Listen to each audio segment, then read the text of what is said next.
तो शरीर तंदुरुस्त रहे, इसलिए भगवान कृष्ण ने भी युद्ध के मैदान में कहा युक्ताहार विहारस्य युक्तो चेष्ट कर्म।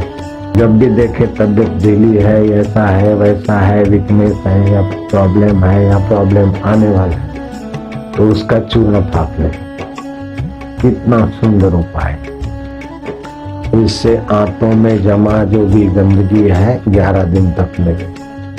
कल युग में लोग स्वस्थ रहे, जैसे माँ बच्चों की पीड़ा देखकर दया करती है, ऐसे ही सरस्वती ने योगी के अंदर प्रवेश करके गोरखनाथ को कहा।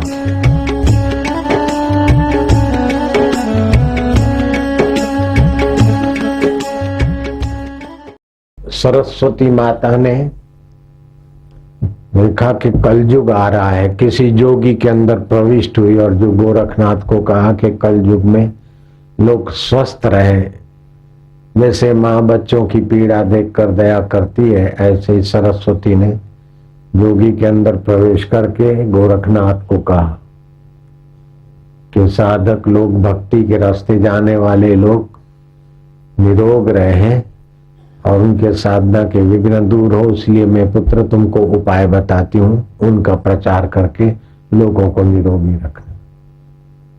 तो गोरखनाथ जी ने भी बड़ा ध्यान दिया और सरस्वती माता ने भी लोग निरोगी रहे इसलिए प्रेरणा दी। तो बोले वत्स ध्यान से सुनो, तुलसी के बीज उसको कूट के बारीक कर दो एकदम पाउडर, और आदू के रस में मिलाकर ले लेवे।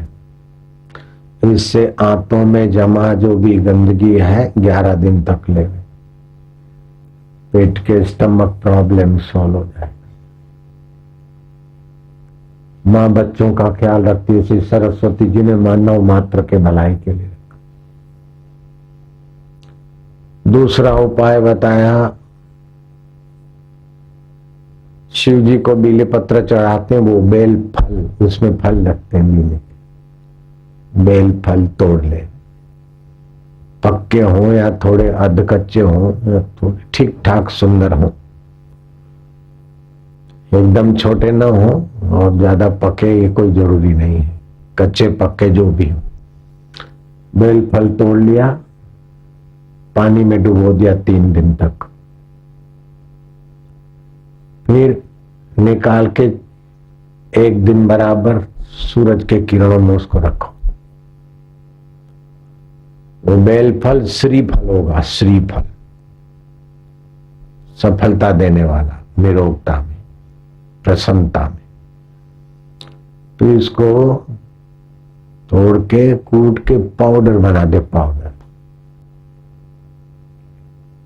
और जब भी देखे तबियत ढीली है, ऐसा है वैसा है, वीकनेस है या प्रॉब्लम है या प्रॉब्लम आने वाला है, तो उसका चूर्ण फाँक ले। कितना सुंदर उपाय। जरा जरा बात में दवाइयां, डॉक्टर, वैद्य, होम्योपैथी, एलोपैथी, इंजेक्शन, डिंगना फूंचड़ा, क्या जरूरत।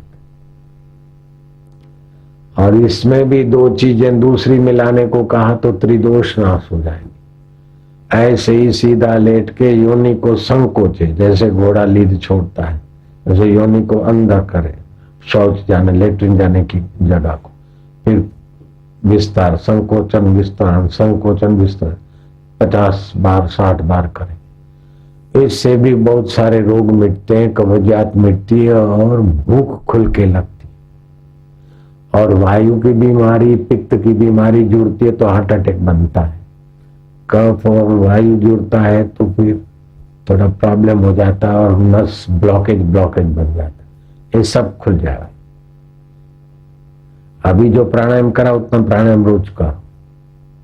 कभी गर्मी लगे ज्यादा, आंखें गर्म लगे तो समझो शरीर में पित्त ज्यादा है, तो लेफ्ट से श्वास लो, बाएं से ओम शांति ओम शांति, दाएं से छोड़ो। अगर बहुत सर्दी लग गया है, कफ है, सर्दी है, सिर भारी है,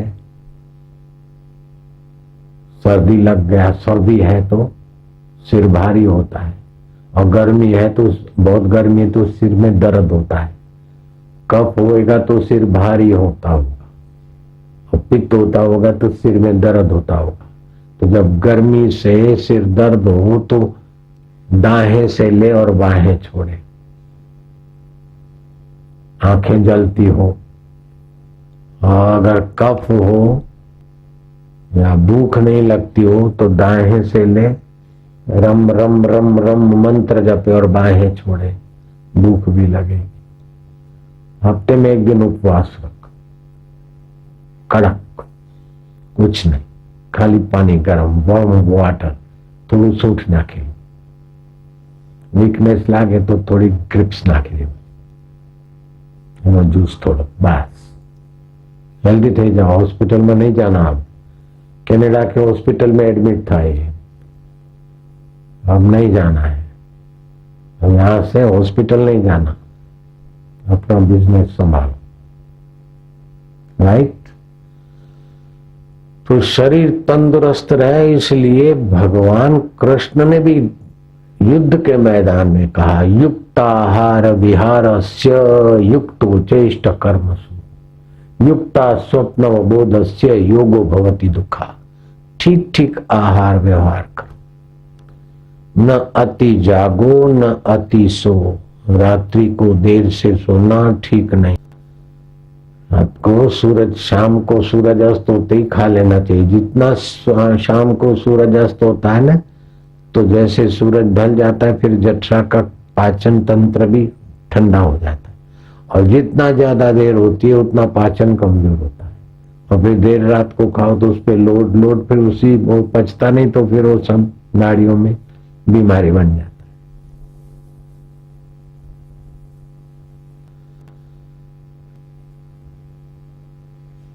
पानी पसार ना था ત્યાં ત્યાં પડ્યું રહે તો પછી ગંધાય। नाड़ी में બધા ये दोष, शरीर में दोष पैदा हो जाते। सूर्य के किरण, अगर गर्मी नहीं चढ़ती ज्यादा तो सूर्य के किरण 10 मिनट खाने चाहिए, लेकिन शरीर को धूप से बचा के, वो भी हेल्दी बनाने में मदद करते। सनलाइट,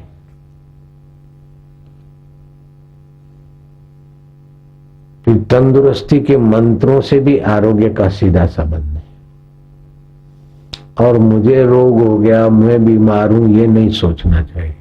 बीमार है तो बॉडी, मैं बस, टेंशन है तो मन को है, मैं देखने वाला।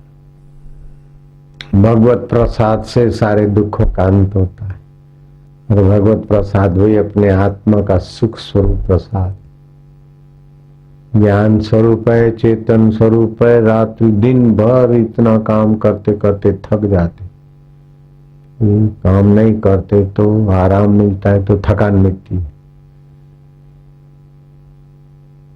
तो ये शरीर की थकान मिटती है, लेकिन भगवत चिंतन करके भगवान के ध्यान में लगे तो जन्म जन्म की थकान मिटकर जीवात्मा को परमात्मा का आनंद और सामर्थ्य प्राप्त